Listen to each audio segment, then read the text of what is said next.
Hi everybody and welcome back to Lost Genre Reddit Stories.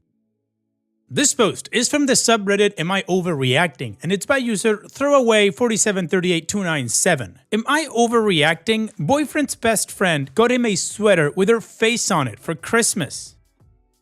My boyfriend told me his best friend wanted to get awkward family photos taken at a department store while wearing ugly Christmas sweaters. Fine by me. Fun little thing for them to do.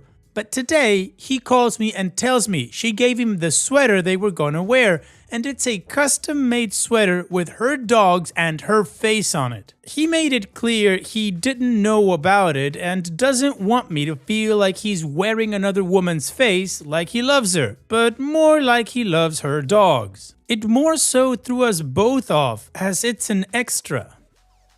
We've talked about this girl multiple times and my feelings about them and boundaries. He only recently changed her name in his phone as half-girlfriend from an inside joke, and it also upset his ex, and it took me telling him it made me uncomfortable for him to change it. I know he sees me as a priority over her, but I can't help but feel uncomfortable about this. Am I overreacting?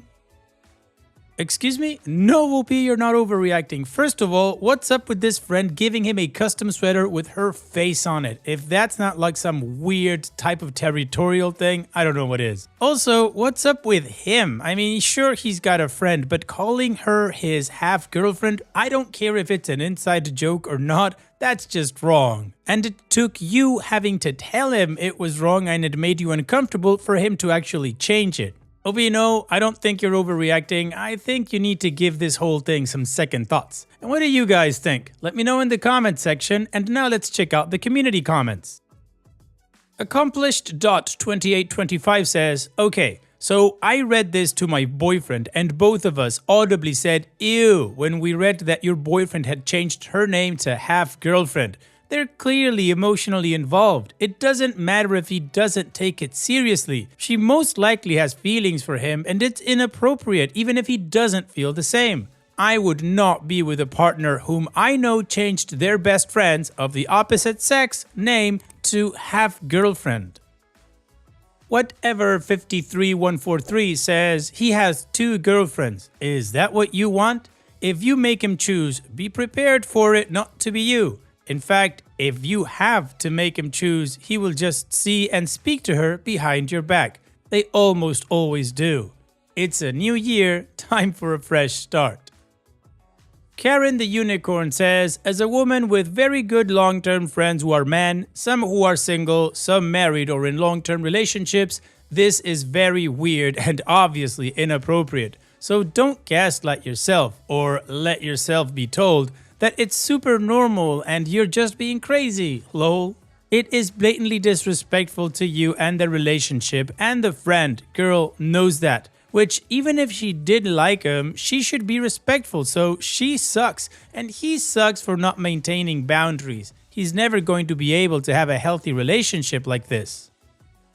OK Advantage 3180 says, not overreacting, this isn't okay. This is the type of behavior a girlfriend would do as some sort of joke. I would know, as I've thought about doing something similar before. And calling her his half-girlfriend is just plain weird. They both know what they're doing and aren't in any way innocent. And Beat Farm Hijinks says, not overreacting. Here's what I would say. I would sit down with the boyfriend and explain that it's clear that he and his best friend have a lot of closeness and intimacy that doesn't lend itself to him having a girlfriend. He already has a woman in his life who demands his time, attention, and affection, and because he's too afraid to hurt her feelings or set boundaries, he really isn't ready for a relationship. Explain to him that you, on the other hand, are looking for a mature adult who is ready for a relationship, and it's clear that isn't him. You're looking for a man who is strong enough to set boundaries, who only wants to be with one woman and not share his time and affection with 2 women, and you need someone who has the maturity to stand up for his relationship. This guy isn't it. And then you walk away from this messy situation. So the community agrees that OP is not overreacting at all and that this whole situation just is not right. The boyfriend is totally wrong and OP should reconsider. So now let's move on to the update to see how this story ends. I really didn't expect my first post to get the response it did, but here's an update on the situation. Last night, I worked New Year's Eve while my boyfriend had the night off. He was going to go get the Christmas photos taken with his best friend, but when they realized the store was closed, they just went over to her place to hang out. He looked me in the eyes before I left and told me he wasn't going to drink. But when I called him after I got out of work, he was drunk, as his best friend told him to do shots. He'd gotten drunk at her place before and stayed the night without telling me beforehand, so I really didn't know if he was planning on staying or not. I was upset, and he could tell, and asked me to pick him up, except it would be an hour worth of driving for me after an extra day of work to go pick him up. Thankfully, someone gave him a ride home. I ended up going home, calling a friend of mine and talking things through. He agreed that the sweater thing was weird, and during the time I'm on the phone with my friend, my boyfriend called me 5 times. I eventually hung up and called my boyfriend. He's crying and a mess and I can barely understand him. So I get up to go see him. I've had a history of bad panic attacks and I know how bad they are and didn't want him to be alone. He had a mental health episode and kept spewing self-hate and asking me what I saw in him not living up to his potential, on top of a lot of other things that I didn't understand in the exhaustion and drunkenness. I let him stay the night at my place because I knew he didn't want to be alone and I was worried about him. But soon after we got home, he threw his empty vape across the room and started beating his fists on the couch and yelling, complaining about a game. I was getting incredibly concerned because I'd never seen him act like this. He almost immediately passed out after the outburst though. He admitted he doesn't know what's been going on, but his mental health has been in a bad space lately. Last week, we got in a bad fight while we were drunk with yelling and crying. We talked things through though, and I figured we'd talk things through when we woke up, but I already wanted to send him home and be alone with his violent behavior, but he started crying when I brought it up. He spent most of the day sick in the bathroom. He said he only did 2 shots all night, so I don't know if he's lying or he just ended up with a stomach bug at a bad time. At one point, he was in the bathroom and his phone wouldn't stop ringing. After the 3rd phone call, I got up to look and the call was from Heart, half-girlfriend Heart. The moment he came back out, I told him he was leaving and he was single and I would be ordering a lift for him home. You were all right that the half-girlfriend thing was the big red flag, as weird as the sweater was. It hurt me the first time he said it and we discussed it and he said it was a joke, but promised he understood and would change it in his phone. When I brought it up to him, he said that she had asked him to change it back, so he did. I told him he'd chosen her over me. The history behind the name is that my boyfriend used to live with her and her ex, and her ex was so terrible that by comparison, my boyfriend was better to her, and so she would call him her half-boyfriend. My boyfriend actually asked her out in the past, but she rejected him, saying they were better off as friends, and he agreed, saying he didn't want to date her. Right, that's why he asked her out. Obviously though, she has no respect for me or for my relationship and I can't trust my boyfriend when he's around her, so he is no longer my boyfriend. I'm a bit of a mess right now, to be honest. I'm exhausted from dealing with him and not sleeping because of it, and all of this is made worse by the fact we work together and our co-workers have been very supportive, but I feel like I've made the right choice in breaking up. Here's to starting off 2025 single.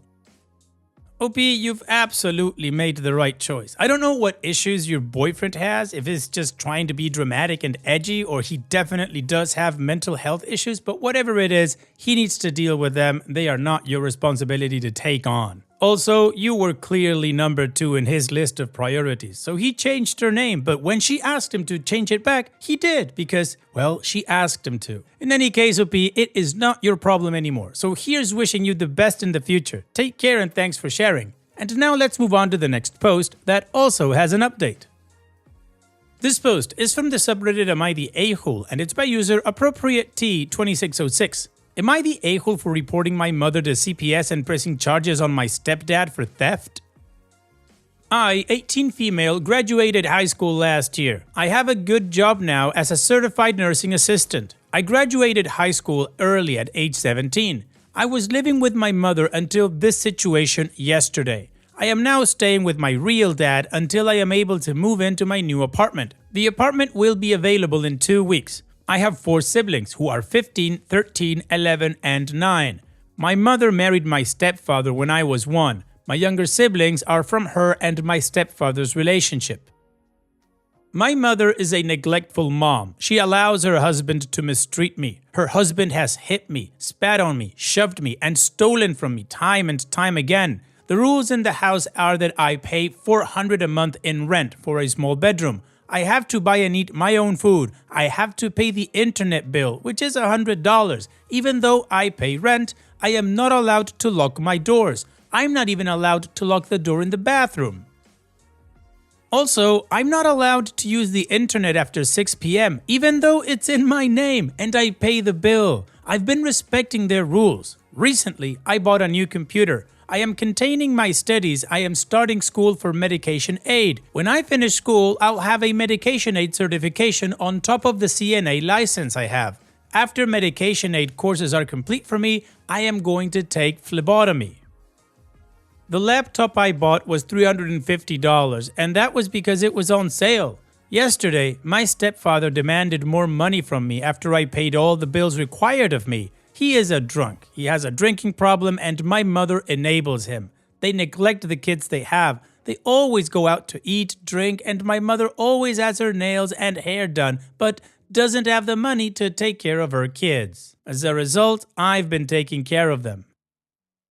I told him that I wasn't giving him any more money. This was early yesterday morning. I went to work and came back later in the day. I went into my room and noticed my door was open and my room got trashed. My laptop was gone.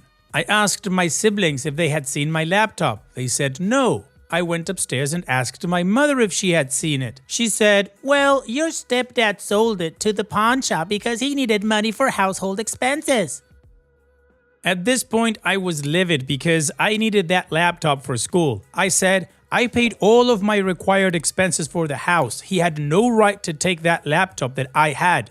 Basically, she said that it's their house, their rules, and that if I didn't like it, I could leave. I called my father and asked him if I could stay with him until my apartment was ready. My dad, being the rock star he is, let me stay with him. He's not charging me rent or utilities. Anyway, early in the morning today, I went down to the magistrate to press charges. I reported my stepdad to the police for his past violent behavior and for the theft. I blocked my mother and stepfather on everything. I reported my mother and stepfather to CPS for neglect and to report a dangerous environment. A few hours after, my mother called my dad furious. She said, "She reported my husband for simply needing money. The police came to our house and arrested him." The area I live in my country, they take theft or any crime for that matter very seriously. I'm surprised they arrested him so fast. I'm wondering if CPS is as quick. Also, for clarity, my mother was stupid enough to admit his crimes through text messages. I showed the police and magistrate the messages. Am I the a-hole? I feel bad for my siblings. I don't want them to go to foster care, but at the same time, they live in a dangerous environment. Well, OP, I don't think you're the a-hole. Even though, yeah, going into foster care might not be the best thing, it is definitely better than a dangerous environment.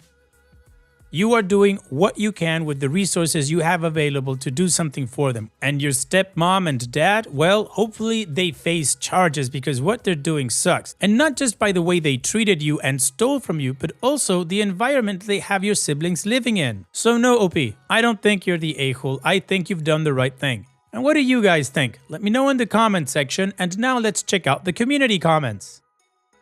Mother Search 3350 says, "You're a rock star. You're your own MVP. With living in that crap show of a house, you managed to graduate early from high school, got certified as a CNA, are paying for yourself and your siblings and still studying. If you have a mirror in your dad's house, you need to stand in front of it, take a good look at yourself, and give yourself a high five. And go and get yourself a mani-pedi and facial for Christmas. Nursing is a tiring and thankless job, and you have earned it." CPS won't immediately take the kids into care unless they are woefully neglected. Your mom will be dealing with a lot of care visits and check-ins and will probably have to take mandated parenting classes supervised by a social worker before they take the kids away. You didn't put them in danger, you literally saved them. You are definitely not the a-hole. Bino0526 says, don't be guilted or bullied into going back to live with your mom. Are there any family members who can take the kids in if necessary? This may be the wake-up call your mom and stepdad need.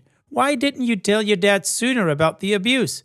Move on, don't look back, go and be successful. Revolutionary Cow 7961 says, you should have tried moving in with your dad sooner. Smart to get out, smart to try to get the kids help, and even smarter to have goals for the future. Glad you turned stepfather in. And AZ Dark Knight says, not the a-hole. I hope you were able to recover your laptop and all other costs of things he has stolen from you. Please remember to shut down the internet you are paying for along with anything else in your name there. Changing address on your bank accounts, etc. I would also check your credit to make sure they haven't taken out loans in your name and maybe look into securing your credit. Best of luck to you. OP's short-term update. I cancelled the internet as it was in my name. My mother called my father today and asked to speak to me. She has been begging my father to convince me to come back home.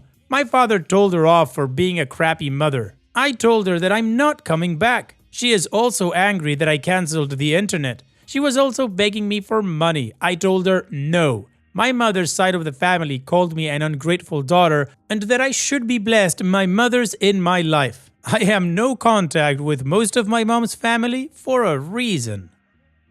So, the community agrees that OP is not the a-hole. In fact, she's pretty awesome and I agree absolutely. She did follow some of the advice and now her mom is scrambling. So, let's move on to the update to see how this story ends. So, it's been 25 days since my post and here's my update. My apartment became available right on time and I moved in. I stayed with my dad until the apartment was ready. My stepdad has been charged with theft. My siblings told me recently that CPS came to the house, etc. My mother keeps harassing me at my job. She called my place of work multiple times yesterday trying to contact me. I told my bosses not to answer that number. I informed them of the situation. My mother had even showed up to my place of work a few days ago. She parked in the parking lot beside my car, waited for me to get off like a stalker. She was yelling at me and calling me names in the parking lot. I rushed into my car and drove off. I made sure that my mother didn't follow me. I'm no contact and I'm wanting to stay that way. Alright OP, good for you. It seems like things are moving along. At least your siblings didn't tell you that they were in any danger or they were going through a tough time. So everything's alright and you just keep going no contact with those two. They suck. Take care OP and thanks for sharing. And now let's finish this video with a mood booster post. This post is from the subreddit Malicious Compliance and it's by user John Galt 314, my new favorite customer. I own and run a light commercial heating, ventilation and air conditioning contracting company. We have a customer, we'll call him Todd, that contracted us for a residential breakdown. Tom told us that he had a home warranty and we informed him that their repayment policy is often different than our billing rates and that regardless of their payment, he would be individually responsible for the full amount of the bill. The repair was a smallish fix for just $228. Bear in mind that home warranty companies are notoriously stingy with payments if they pay at all. We won't work directly with them for this reason. Sure enough, the home warranty company paid only $153 of the invoice, leaving a balance due of $75. Tom wasn't happy about having to pay this bill, so he began paying us $1 per week automatically by check through his online banking platform. Neither I nor my bookkeeper were exactly excited by this, because it takes the same amount of her time to process $1 as it does a $1,000 check. But we decided to take our lumps. Here we are now, exactly 76 weeks later, and Mr. Tom has accidentally paid us $1 too much. So he put a stop payment on the final $1 check. I actually made it a point to look up the stop check payment policy from his bank and saw that he would have had to pay $35 to do this. I honestly have nothing but respect for this amount of spite. Wow, OP, Mr. Tom has taken malicious compliance to the next level. Thanks for sharing. And that's it for today's video. Thank you so much for taking the time to watch it. Now, if you've gotten to this point in the video, I assume that you like these stories that I'm reading out. So here are a couple more that you might enjoy. And if you don't have any time to watch another story right now, save it for later. And also, don't forget to hit that subscribe button.